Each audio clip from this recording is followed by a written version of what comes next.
रेखा जो है, हालांकि रेखा तो नहीं होती, लेकिन मान लेते हैं कि जो बीचों बीच जाती है, और उस रेखा को हम लोग क्या कहते हैं, पहले तो कहते हैं 0 डिग्री, ठीक है, 0 डिग्री कहते हैं। फिर इस रेखा का नाम होता है, उसको हम लोग विषुवत रेखा के नाम से जानते हैं, विषुवत रेखा, विषुवत रेखा। और हम बात करें विषुवत रेखा, या इसी को हम लोग क्या बोलते हैं, इधर भी लिखते हैं भूमध्य रेखा, भूमध्य। तो भूमध्य रेखा 0 डिग्री जो भूमध्य रेखा हो या विषुवत रेखा होता है, वो क्या करता है, पृथ्वी को 2 पार्ट में बांटता है। और 2 पार्ट के बांटा मतलब ऊपर वाले पार्ट को हम लोग क्या कहते हैं, उत्तरी ध्रुव, और नीचे वाले पार्ट को हम लोग क्या कहते हैं, दक्षिणी ध्रुव, ठीक है। यानी ऊपर का मतलब ये जो बिंदु होता है वो उत्तरी ध्रुव होता है, यानी ऊपर वाला जहाँ जाएंगे तो उत्तर में जाएंगे, इसके नीचे आएंगे तो आप लोग क्या कहेंगे, दक्षिणी ध्रुव, क्योंकि ध्रुव 2 ही होते हैं, एक उत्तरी और एक दक्षिणी। तो आई होप आप समझ गए होगा कि बीच में जो काटता है उसको हम लोग क्या कहते हैं, भूमध्य रेखा कहते हैं। लेकिन इसके पैरेलल, पैरेलल का मतलब इसके समांतर, जिस तरह ये है, ऐसे भी रेखाएं बनाया गया है ग्लोब पर, ठीक है। और ये सब के सब रेखाएं कहाँ हैं, काल्पनिक है। और ये जो रेखा है आपके पास देख रहे हैं, इसको हम लोग क्या कहते हैं, अक्षांश कहते हैं। अक्षांश को अंग्रेजी में क्या कहते हैं, लेटीट्यूड। लेटीट्यूड, लेटीट्यूड का मतलब हो गया कि जो लेटा हुआ रेखा है, लेटा हुई रेखा है, तो इस रेखा को हम लोग क्या कहते हैं, अक्षांश। तो आई होप आप समझ रहे होगा कि हम अक्षांश की बात कर रहे हैं। तो पहले तो यहाँ से एक प्रश्न बनता ये है कि जो अक्षांश है, अगर हम भाई सभी जगह ऐसी रेखाएं हैं, और जब हम लोग यहाँ 0 डिग्री है ऊपर जाएंगे, जब 23.5 डिग्री जाते हैं, मान लो ये रेखा का है 23.5 डिग्री पे, तो जो 23.5 डिग्री होता है उसको हम लोग क्या बोलते हैं, कर्क रेखा। आई होप आप समझ गए लोग कि जो 23.5 डिग्री, यानी भाई यहाँ से डिग्री 1-1 डिग्री बढ़ते हैं हम लोग, ठीक है। तो जब 23.5 पे जाते हैं तो उसको हम लोग क्या कहते हैं, कर्क रेखा। और जब यह क्रिया जौन बट है भूमध्य रेखा से जब नीचे हम लोग आएंगे, जब 23.5 डिग्री मान लो ये वाला है, तो उसको हम लोग क्या कहते हैं, मकर रेखा। क्या कहते हैं, मकर रेखा। तो आई होप आप समझे हो गए। और ऊपर जब जाते हैं 66.5, मान लो यहाँ पे हम लोग कहाँ हैं, 66.5, तो उसको हम लोग क्या कहते हैं, आर्कटिक। और अगर हम मान लेते हैं यहाँ पे हमारे पास 66.5 डिग्री है, तो उसको हम क्या कहते हैं, अंटार्कटिक रेखा, ठीक है। अब हम थोड़ा सा समझते हैं कि एक्चुअल में हम अक्षांश का जरूरत पड़ल। सब काल्पनिक रेखा है, लेकिन अक्षांश से हमें का पता लगता है, हमें ये पता लगता है कि कहाँ का कैसा मौसम है, कैसा तापमान है। तो थोड़ा सा समझ सीखा कि जो पृथ्वी में जो भूमध्य रेखा के आसपास जो क्षेत्र होगा, देश होगा, ठीक है, वहाँ पे बहुत ज़्यादा गर्मी होगी। जब भी जो क्षेत्र यहाँ पे भूमध्य रेखा के आसपास होंगे वहाँ पे गर्मी होगी। और फिर यही गर्मी धीरे धीरे क्या होता है, ठंडा में परिवर्तन होने लगता है। तो आप जितना ऊपर आएंगे, जैसे आर्कटिक जो क्षेत्र देखते हैं ना, यहाँ पे आपको केवल बर्फ ही बर्फ दिखाई देगा। और ऐसे ही जस्ट आप नीचे आएंगे, ठीक है, और जब नीचे आइबे तो यहाँ के नीचे का आसपास वाला क्षेत्र का होगा, बहुत ज़्यादा गर्म होगा। और जस्ट आओ नीचे आइबे तो जब यहाँ आ जाइबे आर्कटिक, अंटार्कटिक रेखा, अभी हाल फिलहाल में न्यूज़ में भी परसों दिया था कि अंटार्कटिक रेखा पे एकदम बर्फ है। लेकिन आज भी जौन बा देश दुनिया से वो टूरिस्ट प्लेस भी बना गया। लेकिन हालांकि वहाँ जौन बाटे का हो कि लगभग 4000 आदमी जौन बाटे वहाँ रिसर्च करते हैं। क्यों? क्योंकि वहाँ मानो कोई जीव है ही नहीं, ठीक है, केवल बर्फ ही बर्फ ढका हुआ है। तो चाहे ये वाला आर्कटिक क्षेत्र रेखा हो, यहाँ से एकदम नीचे तक यानी ध्रुवों पर एकदम बर्फ का गोला ढका हुआ है। और गर्मी सबसे ज़्यादा कहाँ पड़ती है, तो भूमध्य रेखा पर। तो अक्षांश से हमें ये जानकारी होला कि कहाँ का कैसन तापमान है। हालांकि अक्षांश ये पृथ्वी पर जितना भी रेखा, चाहे अक्षांश हो चाहे देशांतर हो, सबके सब क्या होते हैं, काल्पनिक। ऐसी रेखा है नहीं, मान्यता है, उसी के आधार पर आदमी मौसम देखता है, ठीक है। अब बात आ गया कि भाई अक्षांश को तो हमने समझा कि लेटीट्यूड को हम लोग अक्षांश बोलते हैं। तो जो अक्षांश रेखा उसकी संख्या कितनी है, तो अक्षांश रेखा की संख्या देखो, यहाँ भूमध्य रेखा से 90 ठे ऊपर जाएंगे और 90 ठे का होगा नीचे।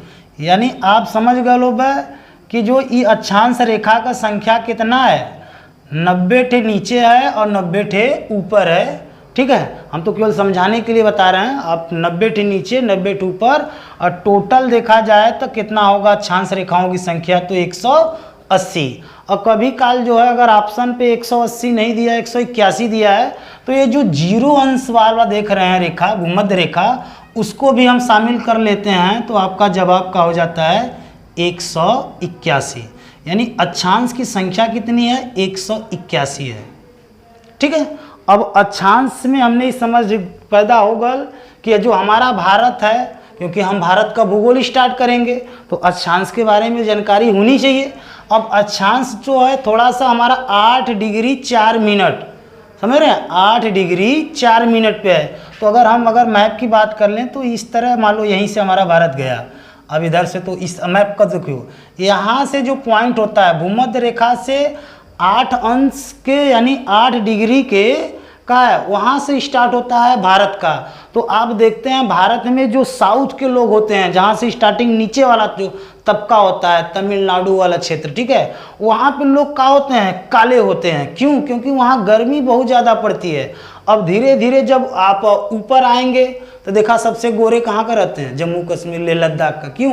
क्योंकि वहाँ बहुत ज़्यादा ठंडा पड़ता है। और आगे जाएंगे तो आपको ऊपर जितना देश मिलेगा वहाँ ठंडा ही पड़ेगा, इसीलिए हम आपको अक्षांश बता रहे हैं। ठीक है, तो आई होप आप अक्षांश समझ गए लोग। और अक्षांश से क्या प्रश्न बनता है, अक्षांश से ये प्रश्न बनता है कि दो अक्षांशों के बीच की दूरी, अगर हम बात करें दूरी कितनी है, तो बताओ 1 2, ये इसके और इसके बीच के दूरी बराबर होगा, सभी जगह कितना है, तो 111 किलोमीटर दूरी माना गया है। यानी दो अक्षांशों के बीच की जो दूरी है वो कितना है, 111 किलोमीटर। अक्षांश की संख्या कितनी है, तो 181 है। ठीक है, आप ये डिग्री भी थोड़ा सा याद रखिएगा। कभी काल प्रश्न, हालांकि जब हम लोग भारत का बात करेंगे तो वहाँ पे हम समझाएंगे कर्क रेखा, तो यहाँ से प्रश्न बनता है कर्क रेखा भारत में जब गुजरती है। क्यों? क्योंकि हमारा 8 डिग्री से चालू होता है, आगे जाता है, समझ रहे हैं, तो उसी बीच में कर्क रेखा भी हमारे भारत से होकर गुजरती है।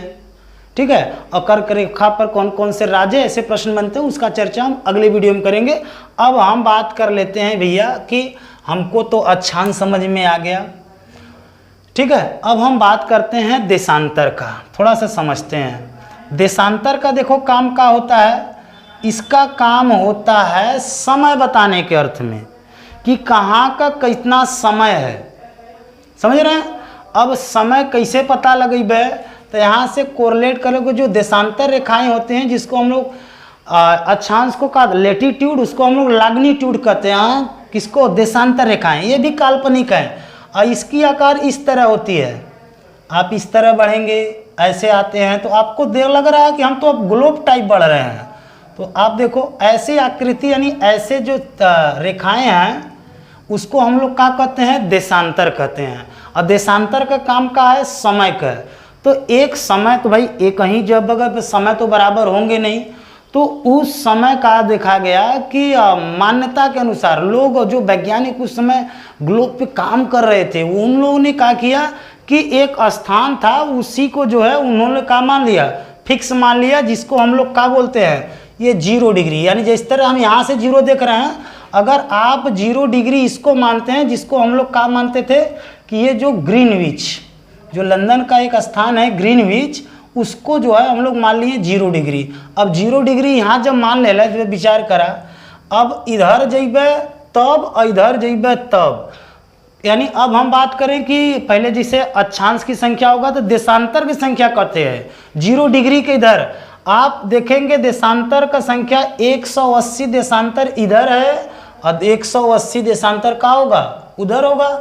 उधर का तात्पर्य समझ रहे होंगे, दिशा तो आपको आ ही रहा होगा, इधर जइबा तो पश्चिम देशांतर और उधर जइबा तो पूर्वी देशांतर। ठीक है, तो हमारा जो भारत है वो कहाँ से है बताइए, हमारा जो भारत का देशांतर विस्तार है वो कहाँ से है, हम लोग जो ग्रीनविच से मानते हैं वैसे प्रश्नों को थोड़ा समझते हैं। चलिए, देशांतर 180 इधर हो जाएगा, 180 उधर, तो देशांतर की संख्या कितनी होगी, 360। आई होप समझ गए लोग, देशांतर की संख्या कितना होला, 360।